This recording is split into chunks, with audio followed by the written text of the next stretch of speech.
विरोधी पक्षनेते राहुल गांधींसह काँग्रेसच्या खासदारांना ताब्यात. पेपरफुटी विरोधात केंद्र सरकारवर काँग्रेसचा हल्लाबोल. नवी दिल्ली. देशभरात वाढत्या पेपरफुटीच्या घटनांविरोधात काँग्रेसने पंतप्रधान नरेंद्र मोदी यांच्या निवासस्थानाबाहेर जोरदार आंदोलन केले. या आंदोलनाचे नेतृत्व लोकसभेतील विरोधी पक्षनेते राहुल गांधी यांनी केले. काँग्रेस अध्यक्ष मल्लिकार्जुन खरगे, प्रियंका गांधी, सोलापूरच्या खासदार प्रणिती शिंदे यांच्यासह अनेक काँग्रेस खासदार या आंदोलनात सहभागी झाले. आंदोलनादरम्यान पोलिसांनी राहुल गांधी, खासदार प्रणिती शिंदे आणि काँग्रेसच्या अनेक खासदारांना ताब्यात घेतले. विद्यार्थ्यांच्या प्रश्नांना उत्तर देण्याऐवजी सरकार आंदोलन दडपण्याचा प्रयत्न करत असल्याचा आरोप काँग्रेसने केला.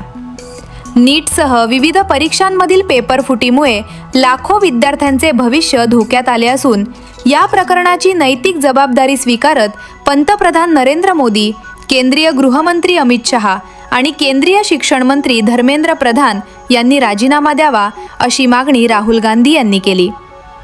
राहुल गांधी म्हणाले, आम्ही तुरुंगाला किंवा दडपशाहीला घाबरत नाही. विद्यार्थ्यांच्या न्यायासाठीचा आमचा संघर्ष सुरूच राहील.